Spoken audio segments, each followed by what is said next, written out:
Oh, my video is going to have the most personality. Hopefully you don't get docked for not being professional. Hi, my name is Derek Smith, and today I'm going to talk to you about the decision to move the Baltimore Colts NFL franchise from Baltimore to Indianapolis. Imagine with me, if you will, that it's 2 in the morning on a cold spring Baltimore, Maryland night. 15 semi-trucks quietly roll into the practice facility. Workers load them up with all the Colts belongings, and they drive away towards Indianapolis. Based on my research, I'm going to present to you the events that surrounded the Colts move to Indianapolis. Because of those events, the Colts move was very controversial. In the next couple minutes, I'm going to talk about how the relationship between the owner of the Colts and the city of Baltimore had deteriorated. We'll see how Indianapolis and Phoenix both pursued the franchise. We'll take a look at how the Maryland government actually attempted to block the move. And finally, we'll see how a deal is done with the Colts, with Indianapolis. Well, looking at the relationship between the Colts owner and the city of Baltimore, we'll see that the contract that was keeping the Colts franchise in the city of Baltimore had expired. Now, Baltimore offered the owner a new contract, but it didn't include a new stadium or renovations to the existing stadium that he'd requested. So, needless to say, he was a little miffed. So he went to the NFL and he asked if he could begin looking at other cities to possibly move his franchise to. The NFL voted and gave him the okay, so he began looking at other cities. Meanwhile, Indianapolis and Phoenix both began putting together committees to negotiate with the Colts owner to move the team to their respective cities.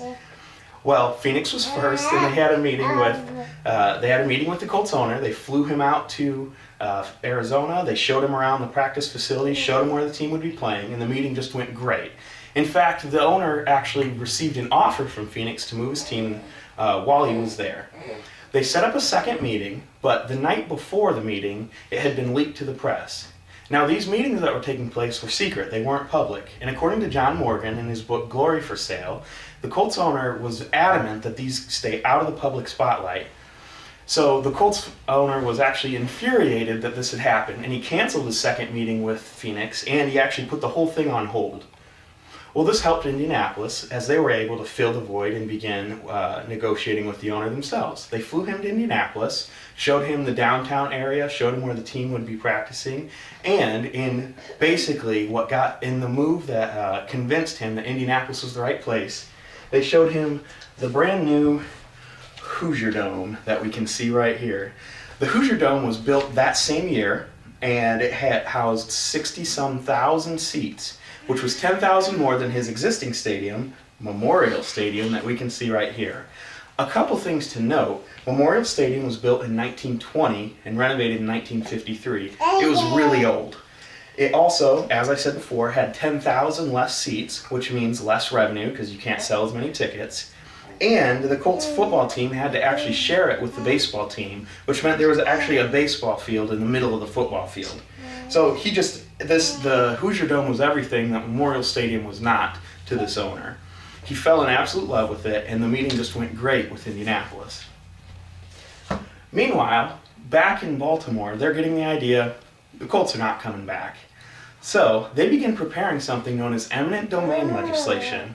What eminent domain does is it allows the government to take control of private property if it's deemed to be in the best economic interests of the areas. In effect, this would prevent the Colts owner from moving outside of the state of Maryland. Well, it became public that the Maryland government was doing this, and Phoenix, out of fear, canceled their offer and withdrew themselves from the running. They just didn't want to get involved in the politics. Indianapolis, on the other hand, accelerated their negotiations with the Colts owner, had another meeting with him, and in this meeting, the city of Indianapolis actually presented an offer to the Colts owner, including use of the Hoosier Dome that we had just seen. Well, feeling the pressure put upon him by this eminent domain legislation, the Colts owner actually accepted the offer. Well, this leads us to March 29th, 1984 at 2 in the morning, and those trucks that we talked about rolled into the practice facility and were loaded up, and under the cover of darkness they departed toward Indianapolis, all actually taking separate routes, so that way if the Maryland State Police tried to stop them, they wouldn't be able to stop them all at once. They were able to reach state lines without any incident, and Indianapolis State Police met them there and escorted them down to Indianapolis, and by 10 a.m. the team had been completely moved. Later on that day, the eminent domain legislation passed and was signed into effect by the Maryland governor. But at this point it was too late because the team had already signed the contract and been moved out of the city. On March 30th, 1984, the deal was officially announced when Hank Lowenkron wrote an article entitled "The Colts Are Now Indianapolis" in the Statesman Review newspaper. The mayor also released a statement welcoming the Colts to Indianapolis. So, as we could see, it was not an easy decision to move the Colts out of Baltimore, regardless of where the end location was. And because of the events that surrounded it, it was very controversial. The people in Baltimore still to this day will not forgive, and the Colts franchise is not welcome in their town. We saw that the relationship between the owner and the city of Baltimore had deteriorated, and that Phoenix and Indianapolis had both gone after the franchise, that Maryland attempted to block it through this eminent domain legislation, and that the deal was officially done with Indianapolis. And after such an inauspicious and controversial start, the Colts franchise has gone on to become one of the most consistently dominant franchises in the NFL. Thank you.